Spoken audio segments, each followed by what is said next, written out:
I've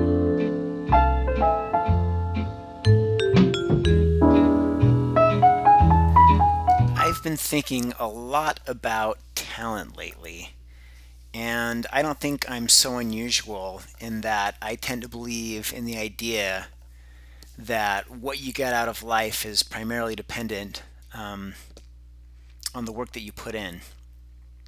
If you want to make art and you work hard enough at it, you can make art. I tend to share the annoyance also that most others have when they're complimented for being talented. Of course, anyone that is giving the compliment is only doing it with the best of intentions, but after you hear it enough times, it feels like it cheapens the work you've put into perfecting your skills. I think it's also nice to feel that you are the master of your destiny. If all that stands between you and mastery of skill is your hard work, it means you and only you have the power to make it happen. You know, if everything is determined by talent, why even bother? So, I'm generally on the side of talent isn't real. And I've even thought before, I should make a video that's like, hey, forget about talent. Talent isn't real. But I actually kind of feel like I want to go the different direction. Um, I've just been kind of observing, seeing things that challenge this idea. And, I see it in my own life and experience. And I feel like there's enough out there to make the argument that at the very least it's more complicated. That sure, hard work is a factor, but there absolutely is an element of talent involved in what you can accomplish. One of the things that kind of brought this to my mind was I watched this documentary recently on Netflix about Eddie Hall, who is a British strongman, and it's basically about how he's gunning to be to win the world's strongest man competition. I'm kind of have one of these personalities where I see something like this and it makes me curious and I just kind of get a little bit obsessed with the concept for a while. And so that's kind of sent me down the rabbit hole of looking at videos on YouTube about strongman competitions. And it's just kind of super interesting that the extremes and kind of it's almost this caricature of strength, some of the challenges that they do. But it's amazing too, seeing the feats these guys are able to accomplish. One of the things that kind of stood out to me is all these guys in this interview, or sorry, in this documentary about Eddie Hall. They all talk about Sydrunas Zavrickas, who's a Lithuanian strongman, and he's won the world title a couple times.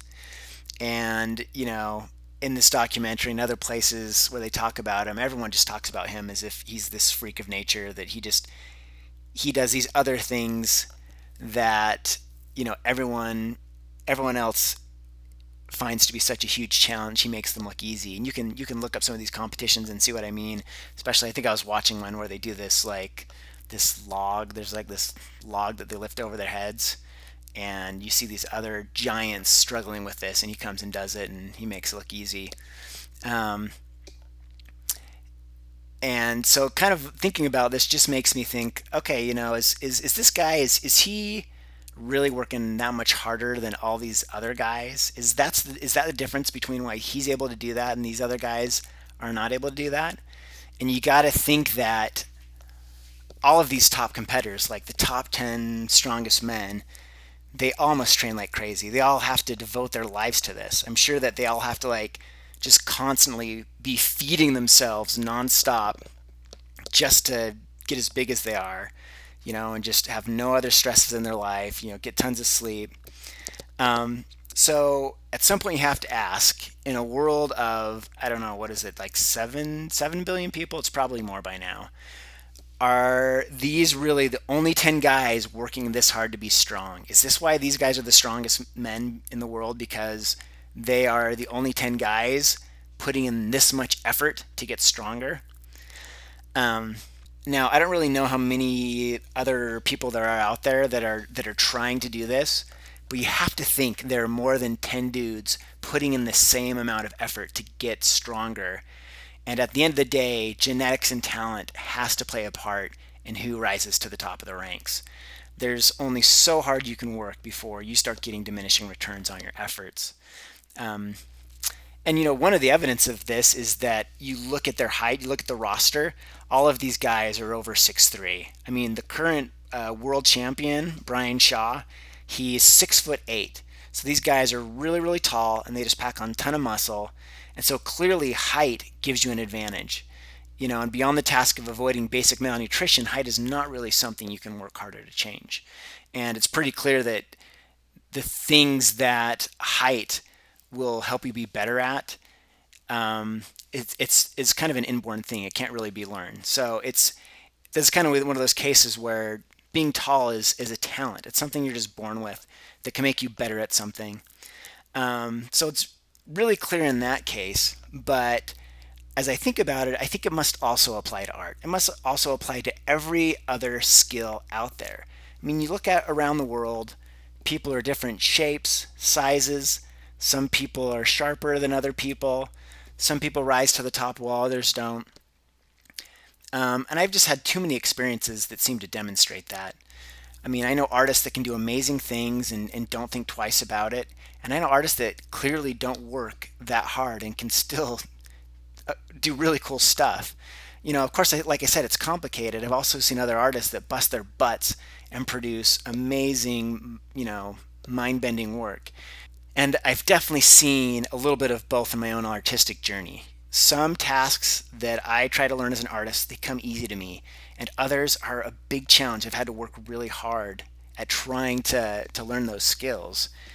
And I mean, I don't even want to get into the whole boondoggle that is thinking about hard work as a talent in and of itself. I mean, there's definitely evidence to show that hard work, there's a genetic factor to it, there is an economic factor to who is able to work harder. So it's clearly a complicated thing. But while I was kind of thinking about these things and watching these strongman competitions, I stumbled onto this New Yorker article, and it basically just was making the argument of all these things I was kind of suspecting and all these things that were kind of simmering around in my head. I'll include a link to it in the description, but it makes this point that basically you can't explain the results of the most elite performers simply with work. So in other words, 10,000 hours might not be enough. Talent might actually be real, and you may never be the greatest artist in the world. I may never be the greatest artist in the world. So, what I'm kind of wanting to make the argument about then is maybe that's a good thing to know. Maybe it's good for us to understand really where we're coming from so we can have some realistic expectations of where we're going, what is possible. And I think it's just important to know this so we can get our priorities straight. Okay, so let's ask the question.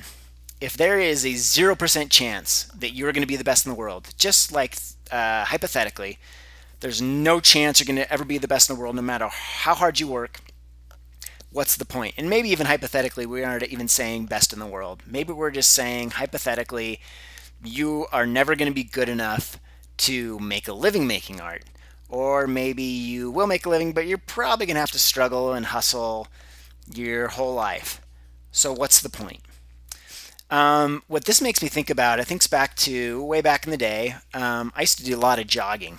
And back at the time when I did all this jogging, I was also a pretty skinny dude. I was walking around at around 140 at the most, probably 135 is more accurate.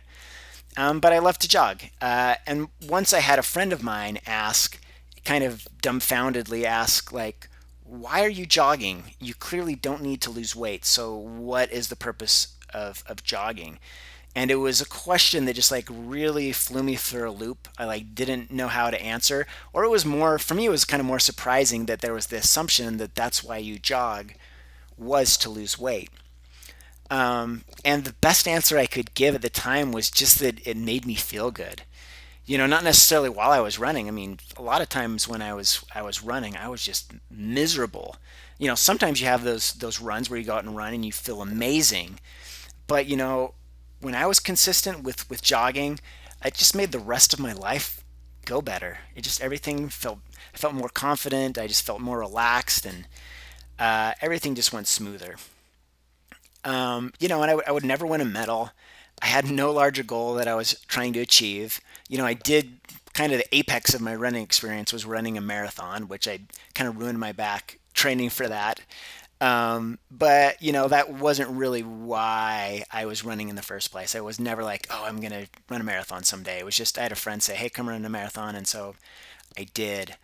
Um, but it was just this idea that challenging myself physically made me happier. Um, it just kind of makes me think about how human beings, you think about how human beings evolved, and we evolved in a world that was very different than most of us live in today. We live in a very comfortable, stress free world. And you think about the world that humans evolved in, it was, under these horrifically violent, stressful conditions. I mean, you used to have to survive finding foods and plants and animals around you. And, if you ate the wrong thing, you would die. Or if you couldn't tell the difference between the plant that had four leaves and the plant that had three leaves, you would be poisoned. You had other animals that tried to hunt and kill you, but the most dangerous thing was other humans. For a hunter-gatherer, the most likely cause of death is to be murdered by another human. If you were a woman, you were guaranteed to a life of rape and probably seeing your own children killed before you.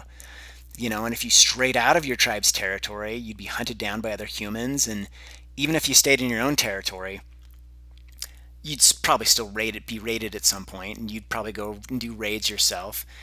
And if you survived the cruelty of other humans, you'd still have to deal with predators, poisonous plants, heat, cold, and wiping your butt with leaves. Um, and so, like, that is the world that the human body evolved in. That's the world that our minds evolved in. It evolved to be able to survive and cope with the stress and dangers of survival. And our society has evolved so rapidly that it's kind of left behind that world, but our bodies, we still have the bodies of these hunter-gatherers that are built to survive. Um, and I think this also means that we're really built to function under stress. And our bodies have all sorts of triggers and mechanisms within them that need stress just for our body to function normally. And these kind of triggers in our brain and our body can only be activated under stress. Of course, I'm not saying that we should, because of this, make our lives miserable. The whole idea is finding a balance of stress, and there's a word for this. It's called hormesis. It basically means adding stress to a system in such a way that the stress makes the system stronger. So you can add so much stress to a system that it's going to break down the system. You can add too little stress and the system becomes weaker. But there's that sweet spot where if you add the right amount of stress, it makes the system stronger. So, exercise is a form of hormesis. You stress the body to the right amount, the body breaks down a little bit, and then, if you eat well, it responds by repairing itself and getting stronger. But there's all sorts of really interesting research coming out lately about how all forms of stress in the right amounts can be beneficial to the body. Heat exposure, cold exposure, fasting, eating unpalatable plants like, kale and broccoli, and of course, challenging your mind. There's even studies to show that the right amount of fear, the right amount of worry, things like doubt, boredom, grief, all of those things in the right quantities actually make our minds healthier and can even make us physically healthier. So, in particular, I was reading about the mechanism of opioid addiction. Okay, in particular, I was reading about opioid addiction the other day, and I promise you, this is going to get back to art, so just bear with me a little bit, but this is all going to make sense. And what happens when you take a really powerful opiate drug, you're basically flooding your brain with pleasure neurotransmitters, which in turn signals your brain to downregulate, or in other words, it turns off the pleasure receptors. So you have neurotransmitters that send out the signals for pleasure, and then you have receptors in your brain that receive those signals, and those are the kind of the two parts of you feeling pleasure or joy are the neurotransmitters and the receptors. So when you flood your brain with these opioid receptors or with these opiates day after day, it downregulates your receptors. It's basically like you're playing whack-a-mole with these pleasure receptors and just like knocking them down, doom, doom, doom. So it makes you less sensitive to pleasure. And people that have dealt with really, really difficult addictions, when they get off the drugs, they find it very, very difficult to find pleasure in doing regular things because the brain has become so insensitive to the effects of normal happy experiences. The flip side with this is there's research that shows that certain uncomfortable experiences, specifically things like sitting in a hot sauna or doing intense exercise, they release a hormone called dynorphin, which is basically the opposite of an opioid.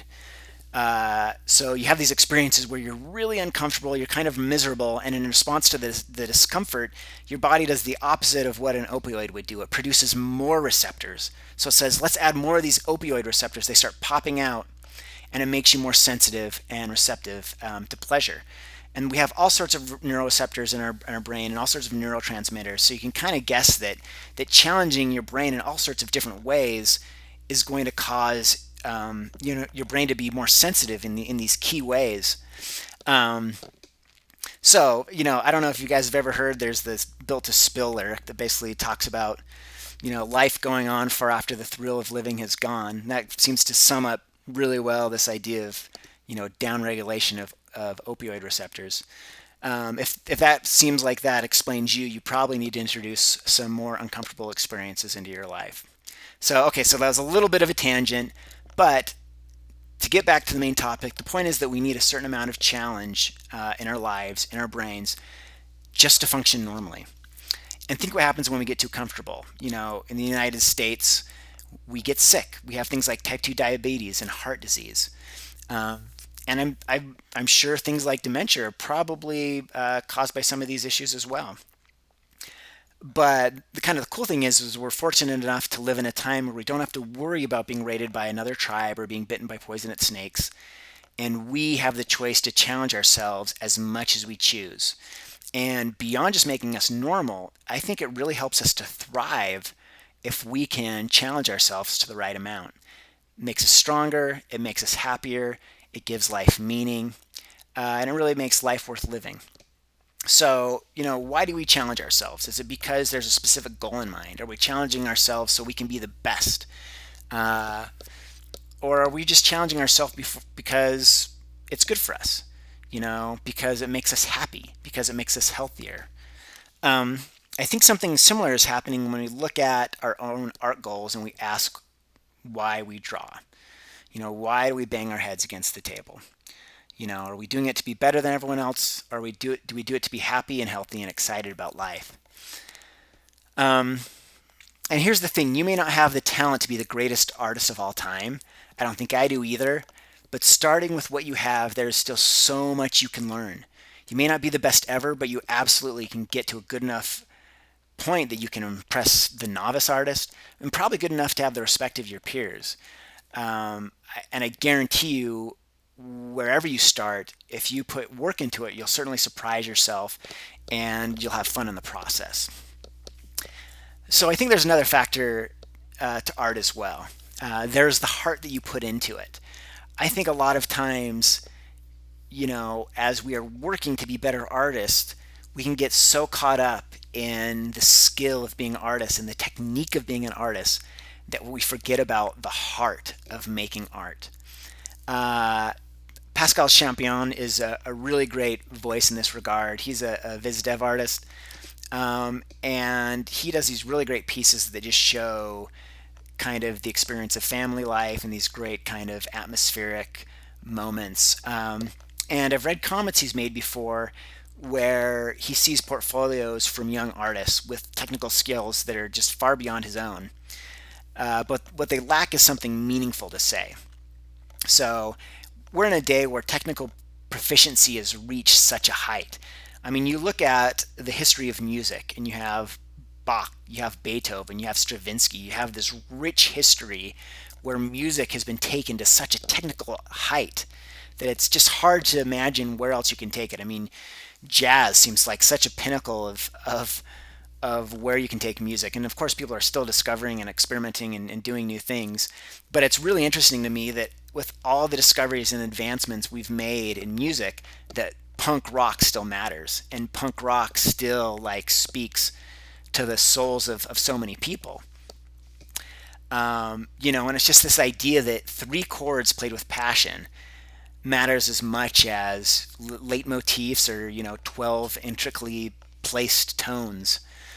um, and that could be a cool topic for another video. I could just do a video just about what punk rock can teach you about art.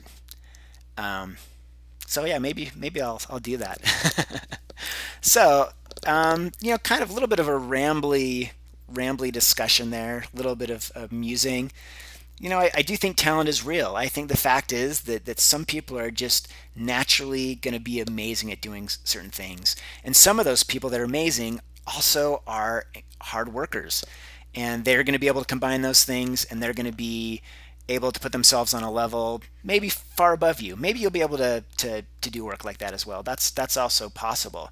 But I think it's important to realize that even if you can achieve those amazing heights, there still are some very good reasons for you to keep doing what you're doing. There's this idea of challenging yourself, growing. There's this idea of speaking from the heart, regardless of the perfection of your craft, just saying something meaningful to you in the best way you can. So, well, I'm going to wrap this up. Please let me know what you think in the comments. Agree, disagree, you want to add more insight, please feel welcome to do so. Please subscribe to the video. And I don't know, I should probably come up with some sort of tagline to every video. Let me know what you guys think.